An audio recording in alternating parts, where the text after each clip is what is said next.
Hello, everyone. Welcome to season 2 of Rabbit Hole Reflections. I am your curator, Lisa Van Slyke. Thank you so much for joining me today. Here at Rabbit Hole Reflections, we know what it feels like to lose yourself and to have to crawl your way back. So, this season, we're going deeper into the stories, the cracks, the quiet revelations, and the loud returns. If you're just joining us for the first time, welcome. You're arriving at the perfect moment. If you were with me for season 1, then you already know this show doesn't exist for clean answers or curated highlight reels. It exists for the real, the sacred, and the shit you don't post about until you've already lived through it. Season 2 isn't going to be just about survival, it's going to be about returning to yourself fully. Last season, I opened this space without knowing exactly what it would become. We went deep with our guests. We held space while they shared their stories, and we listened to their amazing transformation journeys through their own rabbit hole experience. I invited guests to share the moments that they rarely said out loud, the ones that are still echoing inside of them.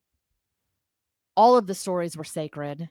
Some were still raw, but they were all real. We heard about their descent, their climb, and their rise into something truer, even if they were still figuring it out along the way. That rise into something truer was the version of themselves that they had to become because of the experience that they lived through and how they're helping the world change and heal by sharing their story and doing what they do to bring hope and inspiration to the world. Guests shared the raw and the real, but they always left us with something. They left us with hope. They left us with perspective. And sometimes they left us with a lifeline. Season 2 had to come to a pause. I had to come to a pause. Excuse me, season 1 had to come to a pause. And I had to come to a pause. Since season 1 began, and through the whole middle of it, and at the end, I've walked through quite a bit on my own with my own journey. Part of what I experienced was leaving a relationship that wasn't toxic, but I'll tell you the relationship wasn't aligned either.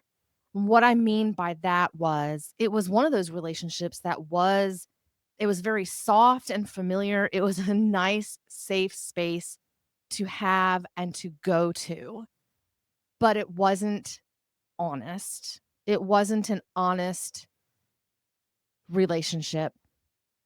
We couldn't keep calling it being in love if it meant ignoring what we both knew down deep. And that was that he and I reached the edge of what we could be together. We knew the relationship couldn't expand beyond where we were. And so we knew that our journey together hand in hand had to come to an end and we had to uncouple. The relationship was no longer reflecting who I was growing into, and in all honesty, it wasn't reflecting who he was growing into either. So we knew that this relationship was at the end of that path. I've since walked through the loss of that friendship and love. I grieved the what we had, what I had, what I could actually hold on to because it was beautiful.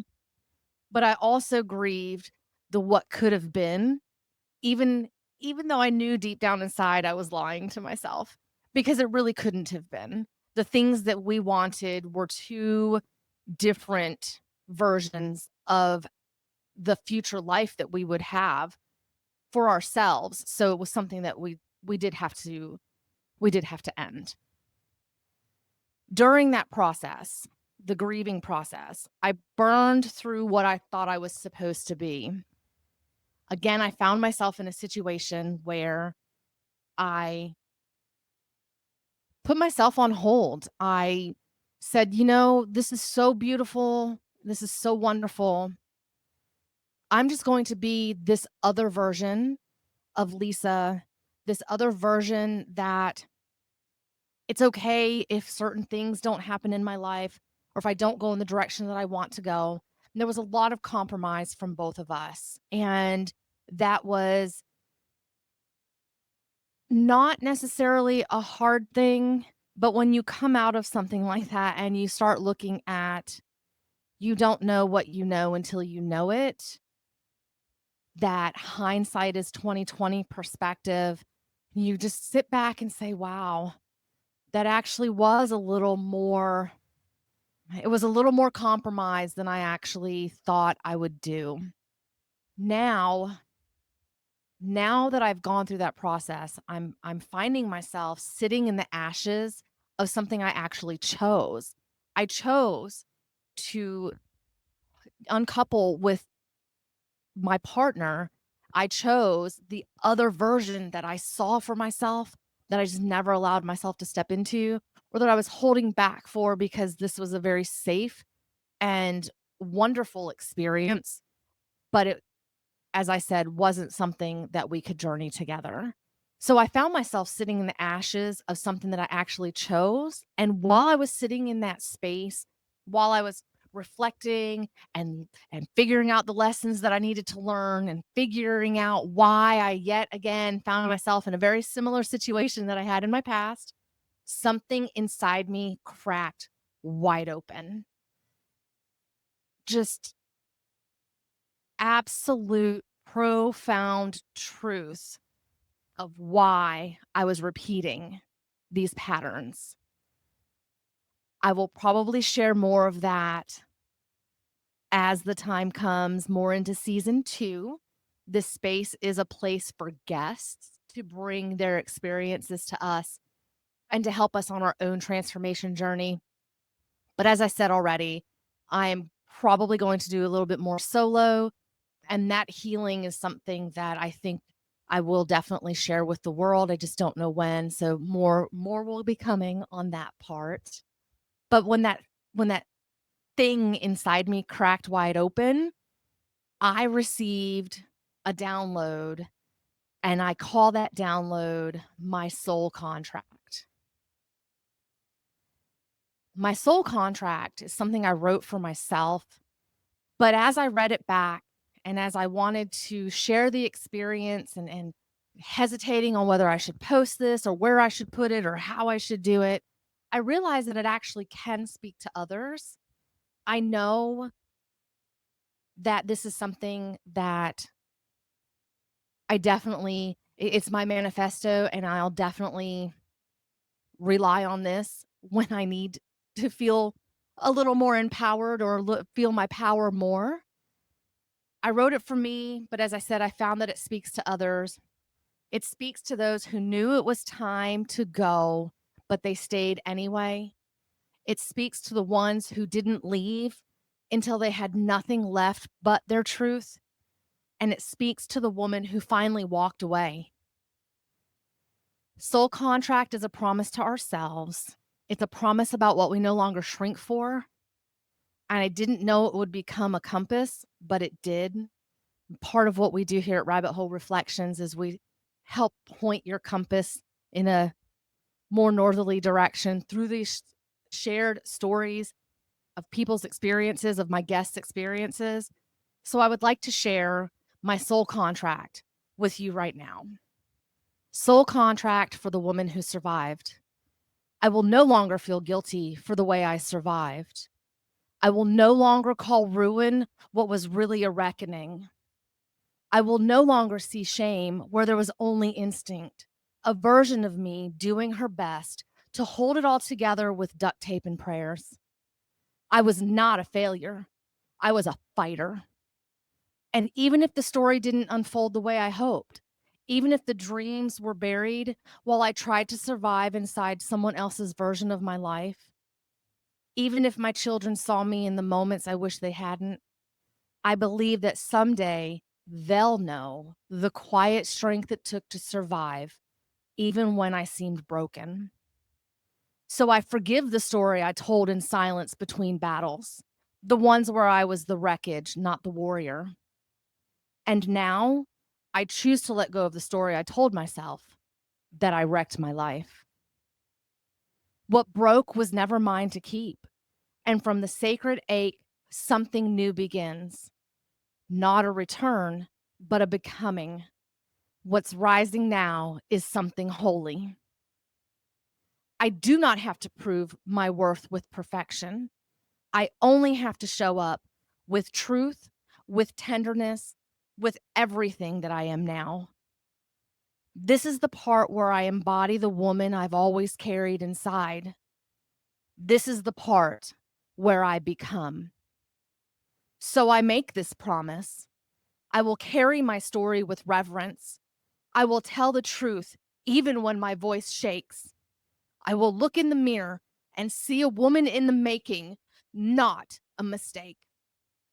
I will live life like this. The one I have now is still worthy of joy, love, and awe. I am not too late. I am right on time. After I wrote that, I did something I thought I'd never do. I stood on a stage and I ate fire. And I don't mean that I ate fire metaphorically. I literally took a flame and I swallowed it. I did this because I was done pretending that my voice wasn't mine to reclaim. That moment wasn't about performance, it was about power.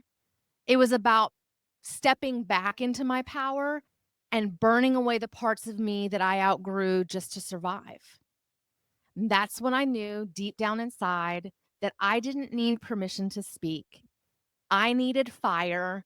And in that moment of eating the fire, I found it. And that fire is my voice. That fire was that little pilot light that just needed to be reignited. So, what now? Well, season 2 is going to look a little different.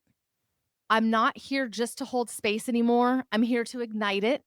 I've made some big moves in the space between like halfway through season 1 and part of season 2.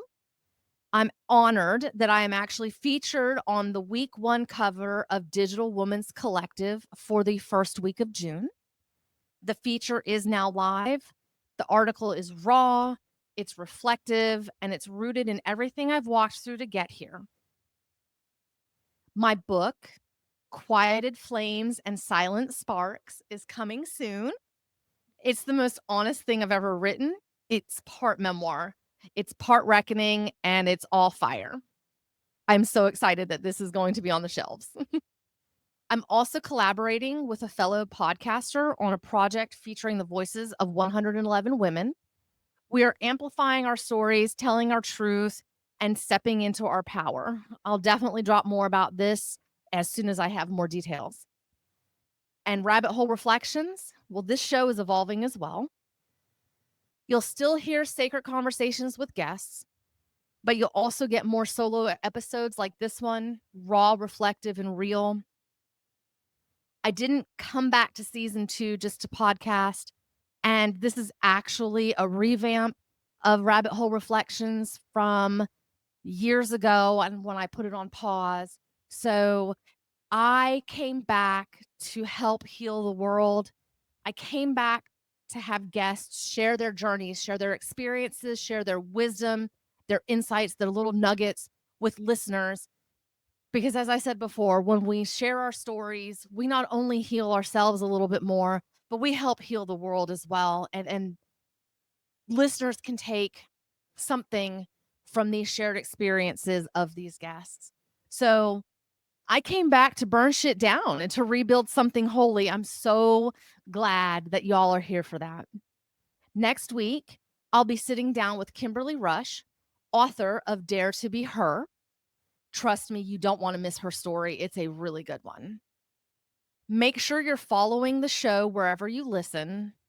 Share this episode with others. When you share, you help this space grow. That's how the space grows. That's how the echoes travel.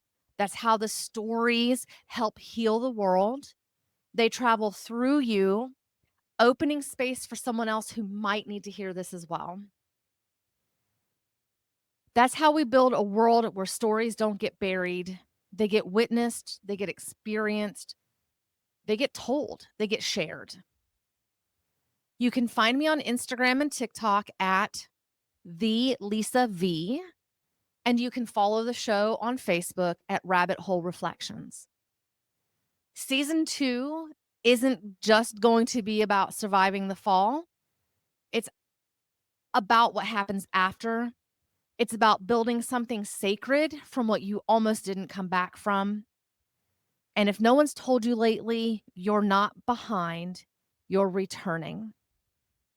Until next time, keep walking, keep remembering, keep rising.